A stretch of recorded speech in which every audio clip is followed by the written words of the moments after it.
നമുക്ക് അലീനയുടെയും ബ്രിജിത്താമ്മയുടെയും ഇന്നത്തെ നല്ലൊരു വിശേഷം കേട്ടല്ലോ. അപ്പോൾ ആദ്യമായിട്ടാണ് കേട്ടോ ഞാൻ അലീനയുടെയൊക്കെ വിശേഷങ്ങൾ ചാനലിനകത്ത് അപ്ലോഡ് ചെയ്യാൻ തുടങ്ങുന്നത്. അപ്പോൾ കുറച്ച് പേര് എൻ്റെ മെയിൻ ചാനലായ മാമ്പഴത്തിൽ വന്ന് ചോദിച്ചിട്ടുണ്ടായിരുന്നു അലീനയുടെയൊക്കെ വിശേഷങ്ങൾ ചാനലത്ത് അപ്ലോഡ് ചെയ്യാവുന്ന. അപ്പോൾ എന്താണെങ്കിൽ ഞാൻ ഡെയിലി സ്റ്റോറിക്കകത്താണ് ഇന്ന് മുതൽ അലീനയുടെ വിശേഷങ്ങളൊക്കെ അപ്ലോഡ് ചെയ്യാൻ തുടങ്ങിയിട്ടുണ്ടോ കേട്ടോ. അപ്പോൾ ഇനി മുതൽ എല്ലാ ദിവസവും അലീനയുടെ വിശേഷങ്ങൾ കൃത്യസമയത്ത് തന്നെ ചാനലത്ത് അപ്ലോഡ് ചെയ്യാം. മറക്കാതെ എല്ലാവരും കയറി കാണണേ. അതോടൊപ്പം തന്നെ വീഡിയോ ഇഷ്ടപ്പെടുവാണെങ്കിൽ ലൈക്ക് ചെയ്യാനും മറക്കരുത് കേട്ടോ. അപ്പം നിങ്ങളുടെ അഭിപ്രായങ്ങൾ രേഖപ്പെടുത്താനും മറക്കരുത് കേട്ടോ. വിശേഷങ്ങൾ തുടർന്ന് വിടണമെങ്കിൽ നിങ്ങളൊന്ന് കമൻറ്റ് ചെയ്തേക്കണം കേട്ടോ. അപ്പോൾ നമുക്ക് നേരെ വിശേഷത്തിലേക്ക് പോയാലോ. അങ്ങനെ ഇന്നത്തെ വിശേഷത്തിൽ അലീന കൊണ്ടേ കൊടുത്ത് ജ്യൂസ് കുടിച്ച് മനുഷ്യങ്ങർ പറഞ്ഞു കൊള്ളാം, നല്ല ജ്യൂസാന്ന് പറയണം, ടേസ്റ്റാണെന്ന് പറഞ്ഞു കഴിഞ്ഞപ്പോൾ അലീനയോട് താങ്ക്സ് എന്ന് പറയാണ്. പിന്നീട് അലീന മനുഷ്യങ്ങർ സംസാരിക്കുകയാണ്. ആ സമയത്ത് അകത്ത് ബ്രിജിത്താമ്മയുടെ അരികിൽ കുഞ്ഞിരാമൻ മേനോൻ ചെന്നിട്ട് പറഞ്ഞു, അതെ എൻ്റെ കയ്യിൽ ഇപ്പം ഇത്രയേ ഉള്ളെന്നും പറഞ്ഞുകൊണ്ട് എന്ത് ചെയ്യണം, ഒരു കെട്ട് നോട്ട് അങ്ങോട്ട് എടുത്ത് കൊടുക്കുകയാണ്. ആ സമയത്ത് ബ്രിജിത്താമ്മ പറഞ്ഞു, ഇതെന്താ സാറേ, ഇതിൻ്റെ ആവശ്യമൊന്നും ഇല്ല എന്ന് പറയണേ. ഇതിരിക്കട്ടെ എന്ന് പറയണേ. കാരണം എൻ്റെ കയ്യിലല്ല ഇപ്പം കാര്യങ്ങളൊക്കെ, കാരണം കടിഞ്ഞാൺ മാറിപ്പോയി. ഇപ്പം എനിക്കൊന്നുമില്ല, എൻ്റേതായ സ്വന്തം എന്ന് പറയാൻ എനിക്കൊന്നുമില്ല. പിന്നെ ഇതെൻ്റെ കയ്യിലിരുന്ന കുറച്ച് പണമാണ്, എത്രയുണ്ടെന്ന് ഞാൻ എണ്ണിപ്പോലും നോക്കിയിട്ടില്ല. ഇത് പിടിച്ചോളാൻ പറയാം. വേണ്ട, ഇതിൻ്റെ ആവശ്യമില്ലെന്ന് പറയണം. അങ്ങനെ പറയരുത് ബ്രിജിത്താമ്മ, ഇത് പിടിക്കാൻ പറഞ്ഞ് ബലമായിട്ട് അങ്ങോട്ട് കൊടുക്കുകയാണ്. ബ്രിജിത്താമ്മ പറഞ്ഞു, എനിക്കിതായിരുന്നില്ല വേണ്ടത്, അറിയാലോ എൻ്റെ അലീനയ്ക്ക് ഒരു കിടപ്പാടം അല്ലെങ്കിൽ അവളുടെ ജീവിതം, അതാണ് ഞാൻ മെയിനായിട്ട് ഉദ്ദേശിച്ചതെന്ന് പറയണം. ഇത് കേട്ടപ്പോൾ കുഞ്ഞിരാമൻ പറഞ്ഞു, എനിക്കറിയാം കാര്യങ്ങളൊക്കെ എനിക്കറിയാം ബ്രിജിത്താമ്മേ, പക്ഷെ എന്നെ സംബന്ധിച്ചിടത്തോളം അറിയാലോ, ഇപ്പം എനിക്ക് ആ വീട്ടിലൊരു സ്ഥാനമില്ലാത്തൊരവസ്ഥയാണ്. വയസ്സും പ്രായം ആയിക്കഴിഞ്ഞാൽ പിന്നെ ഇങ്ങനെയായിരിക്കും, നമ്മളെല്ലാവരും ഒരു മൂലക്കിലേക്ക് ചുരുണ്ടുകൂടേണ്ടതായിട്ട് വരും. അങ്ങനെയാണ് കാര്യങ്ങൾ മുന്നോട്ട് പോയിക്കൊണ്ടിരിക്കുന്നത്. പിന്നെ ഞാൻ നോക്കിയിട്ട് ഇപ്പോൾ ഒരു പോംവഴി മാത്രമേ കാണുന്നുള്ളൂ. എൻ്റെ ഭാര്യ സൗദാമിനി വീണ് കാലൊടിഞ്ഞിരിക്കുകയാണ്. അവളെ നോക്കാനായിട്ട് ഹോം നേഴ്സ് വരുന്നുണ്ട്. പിന്നെ അവളുമുണ്ട്, എൻ്റെ മകളുമുണ്ട്. പക്ഷെ അന്ന് പറഞ്ഞിട്ട് കാര്യമില്ലല്ലോ, അവരുടെ നോട്ടം അത്ര ശരിയാകുന്നില്ല. ഇന്നിപ്പം ഞാൻ കണ്ടു അലീന ഇവിടെയുള്ള അന്തേവാസികളൊക്കെ നോക്കുന്ന എത്ര സ്നേഹത്തോട് കൂടിയിട്ടാണ് പരിചരിക്കുന്നതെന്ന്. ഒരുപക്ഷെ അവൾ വരുവാണെങ്കിൽ അതൊരു നല്ല കാര്യമായിരിക്കും. ഞാനൊരു കാര്യം ചെയ്യാം, അവളെ ഞാൻ ആ രീതിയിൽ കൊണ്ടുപോയിക്കോളാം എന്ന് പറയാണ്. ഇത് കേട്ട് കഴിഞ്ഞപ്പം ബ്രിജിത്താമ്മ പറഞ്ഞു, അത് ശരിയാ, അങ്ങനെ കൊണ്ടുപോവാണെങ്കിൽ ആർക്ക് സംശയങ്ങളൊന്നും തോന്നത്തില്ലോ. ആ സമയത്ത് കുഞ്ഞിരാമനും പറഞ്ഞു, അത് ശരിയാ, പക്ഷെ ഒരു കാര്യമുണ്ട്, ഒരു കാരണവശാലും അറിയരുത് അവൾ ആരുടെ മോളാന്നുള്ള സത്യം അറിയരുതെന്ന് പറയണം. ഇത് കേട്ടൻ ബ്രിജിത്താമ്മ പറഞ്ഞു, ഇല്ല, ഞാൻ ആരോട് കാര്യങ്ങളൊന്നും പറയത്തില്ല, ഒരു കാരണവശാലും കൈതയ്ക്ക വീട്ടിലെ കാര്യങ്ങളൊന്നും അറിയാൻ പോകുന്നില്ലെന്ന് പറയണം. അങ്ങനെ അവർ സംസാരിച്ച് തീർന്നപ്പത്തിനും അദ്ദേഹം പറഞ്ഞു, അതൊരു കാര്യം ചെയ്യട്ടെ, ഞാൻ മോളെ ഇന്ന് തന്നെ കൊണ്ടുപോയിക്കോട്ടെ എന്ന് ചോദിക്കണം. ഇന്ന് വേണ്ട, അവൾക്ക് കുറച്ച് കാര്യങ്ങളൊക്കെ ഇവിടെ ചെയ്ത് തീർക്കാനുണ്ട്, അതിന് ശേഷം ഞാൻ പറയാം, പിന്നീട് വന്ന് കൊണ്ടുപോയാൽ മതി എന്ന് പറയാണ്. എന്നാൽ ശരി, ആയിക്കോട്ടെ, ഇനിയിപ്പോൾ എനിക്ക് ഇങ്ങോട്ടേക്ക് വരാൻ പറ്റുമെന്ന് എനിക്ക് തോന്നുന്നില്ല എന്ന് പറയണം. അങ്ങനെ യാത്ര പറഞ്ഞ് അവിടെ ഇറങ്ങുവാണ്. ആ സമയത്ത് മനുശങ്കറും അലീനയോടൊക്കെ യാത്ര പറഞ്ഞു. അങ്ങനെ അവർ യാത്ര പറഞ്ഞ് ഇറങ്ങി കഴിയുമ്പോഴത്തേനും അലീനയ്ക്ക് എന്തോ വല്ലാത്തൊരു വിഷമം പോലെ തോന്നുവാണ് മനസ്സിലേക്ക്. ആരോ തനിക്ക് വേണ്ടപ്പെട്ട ആരോ വന്നിട്ട് പോകുന്ന പോലെ. ഈ സമയത്ത് കുഞ്ഞിരാമേനൻ കാറിൻ്റെ സീറ്റിലേക്ക് ഇങ്ങനെ ചാരിക്കിടന്നിങ്ങനെ ആലോചിച്ചുകൊണ്ടിരിക്കുകയാണ്. മനു ഇങ്ങനെ ഓരോ കാര്യങ്ങളൊക്കെ പറയുന്നുണ്ട്, പക്ഷെ അതൊന്നും കുഞ്ഞിരാമേനൻ കേൾക്കുന്നുണ്ടായിരുന്നില്ല. കുഞ്ഞിരാമേനൻ്റെ മനസ്സിലേക്ക് അലീനയുടെ മുഖമായിരുന്നു വന്നേ. അവളെ താൻ ആദ്യമായിട്ട് കണ്ടപ്പോഴത്തേനും അവൾ തൻ്റെ അരിയിലേക്ക് ഓടി വന്നേ. പിന്നെ അവൾ ശുശ്രൂഷിക്കുന്ന ഓരോ രോഗികളും എത്ര കരുതലോടും സ്നേഹത്തോടും കൊണ്ടിട്ടാണ് അവളുടെ തലയിൽ താൻ കൈവച്ച് അനുഗ്രഹിച്ച്. അതൊക്കെ ഓർത്തു കഴിഞ്ഞപ്പോഴത്തേനും വല്ലാത്തൊരു നെഞ്ചിനകത്തൊരു വീർപ്പൂട്ടൽ അനുഭവപ്പെടുവാണ്. ആ സമയത്ത് മനുശങ്കർ പറഞ്ഞു, എന്ത് ചെയ്യാനാ മുത്തശ്ശ, അതെ ഈ വഴി നല്ല കട്ടറുണ്ട് കേട്ടോ, കുറച്ച് സമയം കൂടെ ഒന്ന് അഡ്ജസ്റ്റ് ചെയ്തിരുന്നേ മതിയാവുള്ളൂ പറയണം. പക്ഷെ അതൊന്നും മുത്തശ്ശൻ കേൾക്കുന്നുണ്ടായിരുന്നില്ല. എന്താ മുത്തശ്ശ, ഞാൻ ഈ പറയുന്നൊന്നും കേൾക്കണില്ലേന്ന് ചോദിക്കുക. എന്നിട്ടും ഒരു പ്രതികരണമില്ല. പെട്ടെന്ന് മനുശങ്കർ ഇങ്ങനെ തോളത്തന്ന് തട്ടുവാണ്. പെട്ടെന്ന് ഒരു ഞെട്ടലെന്നോണം കണ്ണു തുറച്ച് ചുറ്റും നോക്കുവാണ്. എന്താ മുത്തശ്ശ, ഭയങ്കര ആലോചനയിലാണല്ലോ എന്ന് തോന്നുന്നു പറയണം. ആ സമയം കുഞ്ഞിരാമനും പറഞ്ഞു, അതെ ഞാൻ ആലോചിക്കുമായിരുന്നു, എടാ നിനക്ക് ആ പെൺകുട്ടീനെ ഇഷ്ടപ്പെട്ടോ എന്ന് ചോദിക്കാം. ഇഷ്ടപ്പെട്ടു, നല്ല ഐശ്വര്യമുള്ള മുഖമാന്ന് പറയണം. നല്ല വലിയ കുടുംബത്തിൽ ജനിച്ച പോലെ ഉണ്ട്, കണ്ടാ പറയില്ല ഓർഫനാന്ന് പറയില്ല, ഏതോ വലിയ കുടുംബത്തിൽ ജനിച്ച അത്ര നല്ല ഐശ്വര്യം കാര്യങ്ങളൊക്കെ അതിൻ്റെ മുഖത്തുണ്ടെന്ന് പറയണേ. അത് കേട്ടപ്പോൾ കുഞ്ഞിരാമനും പറഞ്ഞു, അത് ശരിയാ. അല്ല മുത്തശ്ശന് അവിടെ ചെന്നിട്ട് വല്ല പൈസയോ മറ്റോ കൊടുത്തായിരുന്നു എന്ന് ചോദിക്കും.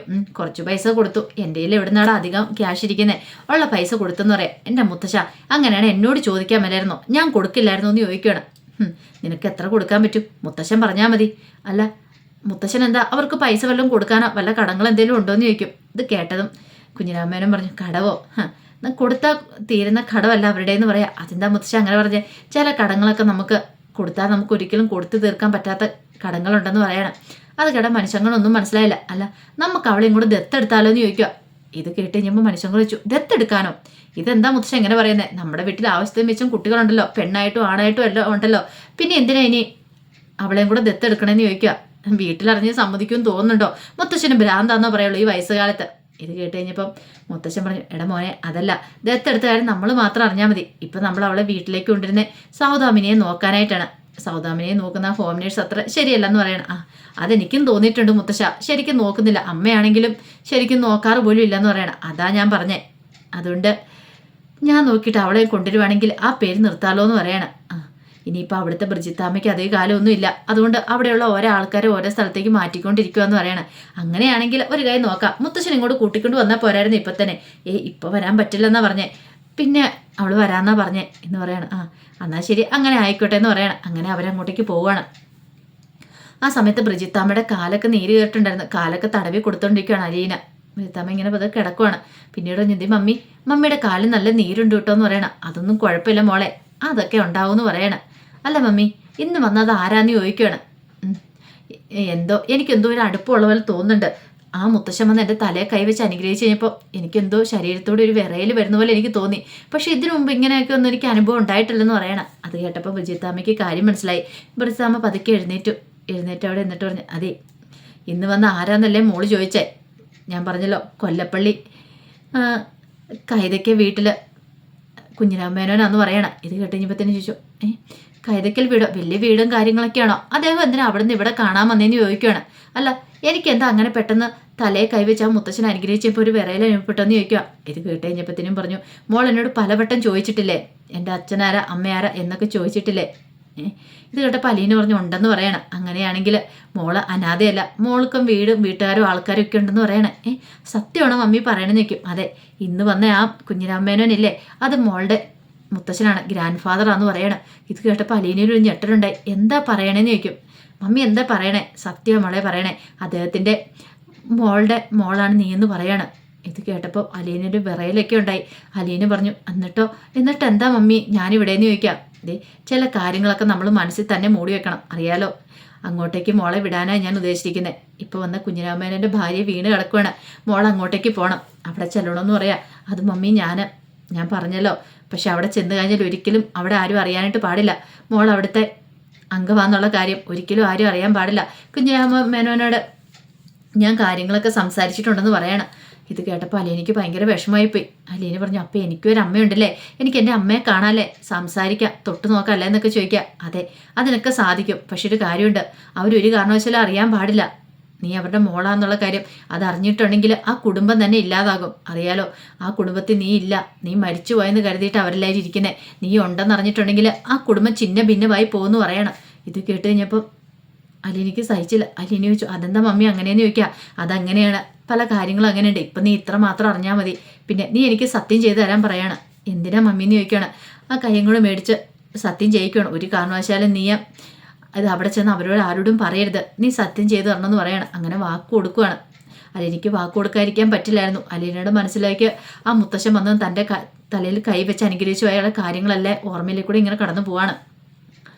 പിന്നീട് അലീന മുറിയിൽ വന്നിട്ട് ഇങ്ങനെ ഉറക്കം വരാതെ ഇങ്ങനെ ഇരിക്കുകയാണ്. ആ സമയം പൊന്നൂസ് കിടന്ന് ഉറങ്ങിയിട്ടുണ്ടായിരുന്നു. രേവതിക്കുട്ടി നോക്കിയപ്പോൾ അലീന ഇങ്ങനെ ആലോചിച്ചുകൊണ്ടിരിക്കുകയാണ്. പിന്നീട് അലീനയുടെ അടുത്ത് വന്നിട്ടുണ്ട്, ചേച്ചി എന്താ ആലോചിച്ചുകൊണ്ടിരിക്കുന്നത്? ഇത്രയും കാലം അച്ഛനും അമ്മയൊന്നും ഇല്ലയെന്ന് ഓർത്തിരുന്നതല്ലേ, ഇപ്പം എന്താ എല്ലാവരും ഉണ്ടെന്ന് അറിഞ്ഞു കഴിഞ്ഞപ്പോഴാണ് സങ്കടം കൂടിയെന്ന് ചോദിക്കുക. ഉണ്ടെന്ന് പറഞ്ഞിട്ടും കാര്യമില്ലല്ലോ മോളെ, എൻ്റെ അവസ്ഥ അറിയാലോ. അങ്ങോട്ട് ചെന്നാലോ എനിക്ക് കാണാനല്ലാതെ ആരുടെയും കൂടുതൽ അടുപ്പം കാണിക്കാനോ അതിനൊന്നും പറ്റത്തില്ലോ എന്ന് പറയണം. ഇത് കേട്ട് കഴിഞ്ഞപ്പോൾ രേവതിക്കുട്ടി പറഞ്ഞു, അതാണോ കാര്യം? ഉണ്ടെന്നെങ്കിലും അറിഞ്ഞല്ലോ, അത് തന്നെ ഒരു സമാധാനമല്ലേ ചേച്ചി ആ കാര്യം ഓർത്ത് വിഷമിക്കേണ്ട. ചേച്ചി സങ്കടപ്പെടുകയൊന്നും വേണ്ട, എല്ലാം ശരിയാവുമെന്ന് പറയാം. എന്നാലും മമ്മി എന്നോട് പറഞ്ഞിട്ടുണ്ട് അവരോട് ആരുടെ ഈ കാര്യത്തെക്കുറിച്ച് പോയി പറയരുതെന്ന്. അതൊരു നല്ല കാര്യം തന്നെയല്ലേ. ചേച്ചി ഒരു ബോംബ് ഒളിപ്പിച്ച് വെച്ചോണ്ടല്ലേ പോണേ. അവിടെയുള്ളവർ നല്ലവരാണ് ചീത്തരാണെന്ന് അറിയത്തില്ല. ഇനിയിപ്പോൾ ചേച്ചീനെ എന്തെങ്കിലും ഉപദ്രവിക്കുകയാണ്, ചേച്ചി ആ ബോംബ് അങ്ങോട്ട് പൊട്ടിച്ചാൽ മതി എന്ന് പറയണം. അതൊന്നും ശരിയാകത്തില്ല രേവതിക്കുട്ടി.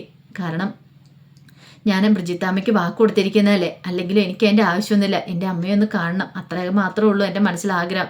അതിനേക്കാൾ ഉപരി എനിക്ക് വേറെ മോഹങ്ങളും കാര്യങ്ങളൊന്നും ഇല്ലയെന്ന് പറയണം. അത് കേട്ട് കഴിഞ്ഞപ്പം രേവതിക്കുട്ടി പറഞ്ഞു, അല്ല ചേച്ചിക്ക് ഇപ്പം അച്ഛനും അമ്മയൊക്കെ ഉണ്ടായല്ലോ, പക്ഷെ എൻ്റെ അവസ്ഥയോ? എനിക്ക് ഇതുപോലെ തന്നെ ഒരു അമ്മയൊക്കെ കാണുമല്ലേ. ഈ കിടക്കുന്ന പൊന്നൂസിനും കാണുമല്ലേ എന്ന് ചോദിക്കുകയാണ്. എല്ലാവർക്കും ആരിലുമൊക്കെ കാണും, പക്ഷേ എങ്കിൽ ആരുമില്ലാതെ നമ്മൾ ഈ ഓർഫനെ പോലെ ഇത്രയും കാലം കഴിഞ്ഞത് എന്നൊക്കെ പറയണം. അത് കേട്ടപ്പോൾ അലീന പറഞ്ഞ് സങ്കടപ്പെടാതിരിക്കുക എന്നൊക്കെ പറഞ്ഞുകൊണ്ട് അലീൻ്റെ രേവതി കുട്ടീനെ കെട്ടിപ്പിടിക്കുകയാണ്. അപ്പോൾ അതിൻ്റെ വിശേഷങ്ങളൊക്കെ കണ്ടേ. ഇതിൻ്റെ ബാക്കി വിശേഷങ്ങളുമായിട്ട് വൈകുന്നേരത്തെ പ്രമോയി വരാട്ടോ. അപ്പോൾ എല്ലാവരും മറക്കാതെ കയറി കാണണം. ഇനി മുതൽ ഞാൻ അലീനയുടെ വിശേഷങ്ങളൊക്കെ ചാനലിനകത്ത് അപ്ലോഡ് ചെയ്യും കേട്ടോ. അപ്പോൾ എല്ലാവർക്കും ഒരിക്കൽ കൂടി ശുഭദിനം നേർന്നുകൊണ്ട് നിർത്തുന്നു. നന്ദി.